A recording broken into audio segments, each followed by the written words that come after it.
So, one, Wow, the energy on today's show is like so muted compared to usual. I am. I got you. No worries. I'm feeling all right. Wow, waka waka. Just because you're sick doesn't mean we're all, you'll get. Hey, look. I can think of at least one news story we'll have to talk about today that'll get my blood going. Don't get your blood going too much because your insides still need to, empty out. And no, they're back in now. Okay. They're back in. No, we're over the food poisoning stretch of it. Oh, okay. Okay. Good. They're staying in. I can't have you looking like your friend on the floor behind you there. He's missing his arm, man. So I watched a movie. That's fucking crazy, dude. Something that it's wild. An impossible thought has occurred. Yeah, I imagine especially in your household, it's becoming. It's there's only one actually time nuts. we can watch a movie. Yeah, and it's like from the hours of like 11 p.m. to 1 a.m. Because the baby's asleep, right? But then you're like, I'm tired. I go to bed. So I've been hearing a lot from just everywhere about two things. So I've been hearing about a TV show. You got to watch Severance, which I haven't watched, but I heard this. You keep hearing about that, right? That's the new big thing.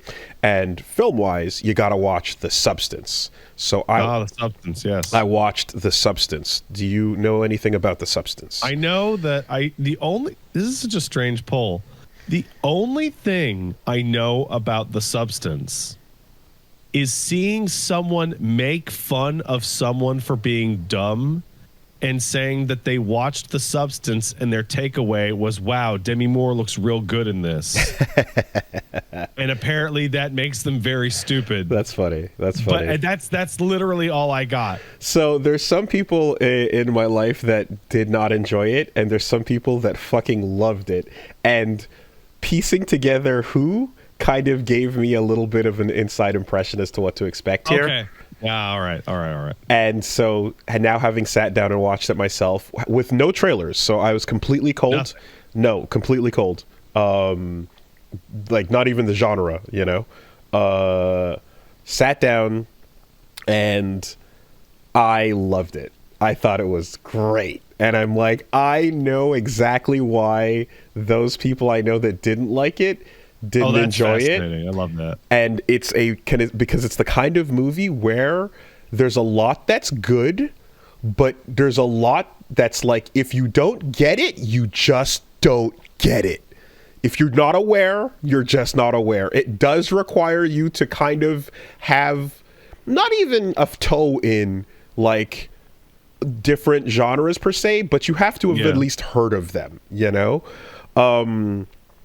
It's really it's a really fun movie. So and I think anyone listening to this podcast is on board, right? I think you're a-okay with that. I think they're already genre aware enough. So it's because I'm thinking of like, there's, for example, like there are some friends of friends who are not like real super big on media in general that were like, I don't really get it, I didn't like this, I'm turning it off, type of thing. And it's like, oh, okay. Well, that aside, what The Substance is it's a movie starring Demi Moore and Margaret Qualley and Dennis Quaid. Okay. And Demi Moore is kind of like, a starlet that is from the old Hollywood era. And I'm gonna I think you should see it at some point, but like I'm gonna talk around obviously the major spoilers on it, though there are some definite body horror things that would like freak you out. So you might want to get a heads up about that. Dennis Quaid is basically playing an absolute skis bag Vince McMahon. Okay. And his name is Harvey in the movie, and he's a Hollywood producer. So. Okay. Okay. Done and done. Okay. Right. And and Demi Moore is a starlet on the way out and is dealing with all of the anxieties that come with that. And so what you get is like this really like strangely cartoonishly kitschy movie that has everyone in it like acting like sitcom characters at points. Almost like it reminds me of like, imagine if everybody is like the game show from Requiem for a Dream. We've got a winner, right? You know that kind of like, yeah, that level of like just absolute kitsch. That's how everyone behaves. But your main character and your focus here is on this starlet who is going through it, self-esteem, self-hatred, body dysphoria, addiction, all of this stuff. And a lot of this kind of manifests into just some real solid body horror, some real good like fucked up like, you know, some prosthetic stuff work, and some just like a really sad and strong like kind of examination of this topic, you know. And a lot of that as well leads into so you've heard of It Follows? Yes. Right? So that's kind of like a horror movie that is like a physical manifestation of an analogy. Yeah. Right. So this is a kind of similar deal. Maybe the bluntest possible horror movie villain of all time. Yeah. So this is exactly in that vein of like, it's a walking, living analogy. You know, you are somebody that can look in the mirror and see what you see and feel how you feel about what you see. But what's really cool about this is that, you know, so Margaret Qualley plays an alternate version of Demi Moore, and deep down inside of you, there's a person that's still you that makes the same choices that you would make if they were in the same scenario, given the same stimuli. But if you take that same person and put them in a different scenario, you know, like you might look at it and go like, I would never do that. And it's like, no, you absolutely would. You are still you. You're just saying that from this vantage point, but you know, you would have the same blinders if you were lifted and dropped into a different scenario. And it's a really great, you know, way to kind of introduce that. It's because it's also like, you know, pretty contemporary. You have this kind of like distant feel where some of the horror is delivered via essentially subscription loot box with like packaging, you know, where you can open up the box and see like layer 1, layer 2, there's an unboxing video here for my horror. You know, and don't forget to subscribe and open it up and get it delivered, you know. Like there's a whole thing to that of like the convenient just drop off society of like, like horrors beyond your comprehension, available easily straight to your door, you know. And then I would say, like, you know, while it's kind of like it takes its time with the material too, it's a 2.5 hour movie, right? So it really believes in itself and in you know, addressing, like I said, the body dysmorphia, the hatred, the all the different elements that the characters are going through here, but in the same way that there is a person deep down inside of you that's still you, there is a genre deep down inside of this movie that's still the same movie, but is a different genre. And knowing that going in, just being aware that like, hey, this is gonna take its time and it's gonna go places, and just be along for the ride. I think it's a really enjoyable experience. So I just watched the trailer like silently while you were talking. Yeah. And like I saw like 2 shots and I'm like, oh, I know exactly what other genre you're talking about. Yeah. And that is not what genre the rest of that trailer looks like. Yeah. This movie's having fun with it while taking it dead serious, you know? So, I say go watch this, you know, knowing that like they're going for something, and just trust, you know, because you're gonna be like, there's like the pathway to where it goes has like I'm like, what? I am an inch away from hating this. You know what I mean? Like, there's parts where you're like, you might be completely off your rocker, and it's like, no. This is it takes a second, but it lands. You know, so absolutely, go check out The Substance, and there's something too as well. Like when they want to emphasize, like when you want to emphasize. How there's a lot of like, again, focusing on self-hatred, but you want to emphasize like what self-confidence feels like, right? And there's moments in this where like you're shooting shit that's like, it's almost pornographic, but it's not. And it's not like, it's autoerotic. It's essentially, it's like someone being in love with themselves to the maximum. And like the camera is just all about you in yourself, obsessed with yourself. It's really, really powerful at that. And then the last thing I'll say about it is a lot of my favorite movies and media in general.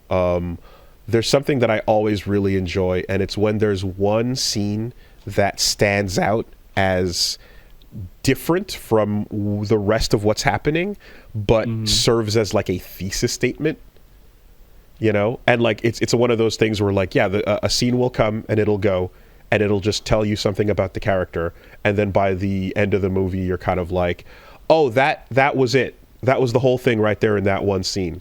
And this has a really fantastic moment like that, and it's a simple scene with a character preparing to go on a date. And she's just getting her makeup on and getting ready to go out, and that's it. That's all the scene consists of, and it's unbelievable. And it's just a perfect encapsulation of the movie, through and through. So I love when that happens, and when you can kind of like have those standout moments as well. Check out The Substance. I might check out The Substance, but only if we can get the baby down to sleep early. Yeah. Also, be aware that there are Z-targeting your specific horrors. Oh, yeah. On display in this movie. Oh, yeah. Just, do with that information what you will, Okay. I don't know if you can do the eye blur thing or I don't know if you can, get a heads up, but yeah.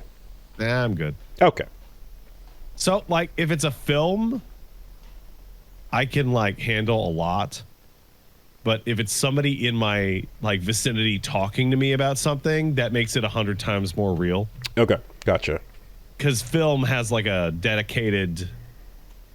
Like, the fourth wall is nice and strong for me. Yeah, so I mean, we just talked about Silent Hill Remake the other day, right? So... so that is a perfect example. See, games, I don't have that wall. So I forget where I was talking about it, but I described it like I was talking about vibration. So I turn off vibration for every single device I own now. Yeah, it's like the first thing that I do in either Steam settings or console settings or whatever. I turn it off immediately because all the novelty of me going, because of the gunshot or whatever, interferes because it reminds me that I have a human body. Okay. Because when I'm like focusing and in it, my body disappears completely. Which is why I get totally jump scared super bad. Or emotionally invested or whatever. And then if I shoot a gun and the controller goes, I go, oh, right. I'm in my fucking meat pilot thing here. Okay. Right? So interesting. When I get to Silent Hill 2 and I'm like staring straight ahead and I'm fully in there and I'm inhabiting James Sunderland's body and it goes, jam this rusty syringe into your arm, Pat. I go, and it's like 100 times stronger than if I just saw that in a movie. So what I would say for me, I feel like if the game is multiplayer and competitive, immediately all vibration needs to go off because I just need a direct brain to screen interface, right? I don't want anything else getting in the way. And it, like, style and presentation is one thing, but, like, yeah, you don't want any obfuscation in terms of control. So if a stick vibrated, I'd be like, what the fuck are we doing? Right? So yeah, the best compliment I can give nearly any game is that I left my body while I was playing it. sure. What I will say, if it's a single player experience and you know, it's medium competency, it's not like extremely high skill required or so, I'm fine leaving it on. For a long time, I kind of was getting, like, you know, overall not that impressed with its usage, because bad vibration is just, it takes The you worst. out. Yeah, it's awful. There's right? a lot of shooters that are like, I'm going to vibrate the controller at max strength on every time you pull the trigger. And Right. it's like, no. God damn it. Holy fuck. But the PS5 and specifically the Demon's Remake and The one I like. well, no, not just that, but the space one with the astronaut Returnal and Blue Point Demons are like really good uses of Rumble, and so that convinced me to like give it a shot. In a lot of cases, I'll leave it on for those types of experiences. You know, I would leave it on for Demon Souls on PS5. Mm-hmm. I loved it, and if games had that level of like highly detailed rumble, Mm-hmm. I would not only leave it on, but I would play PS5 games more often. Astrobot does Yeah. it. Astrobot does it really well too. Most games have, even now, even on the PlayStation, most games just have generic rumble, Okay. which is like lame and sad. So, tangent aside, I brought up the Silent Hill 2 remake because the first thing you see in the film, the substance, is a mysterious syringe fluid. I assume it's the titular substance. Correct.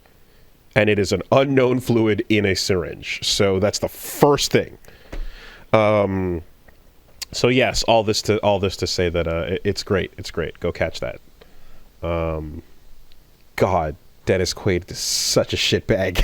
Like he's, oh man, yeah. Like even, and here's the thing too. There's even things where it's like something, for example, it's like all, because of the nature of the subject matter, the movie does something where like all food is depicted horrififically, no matter what, no matter when. So you're getting the worst But of. it's too wet. It's moist. like, it's zoomed in. It's like it's hanging off the edge. You know, it's so awful. And like, yeah, they just lean in on that. So yeah, that's really good.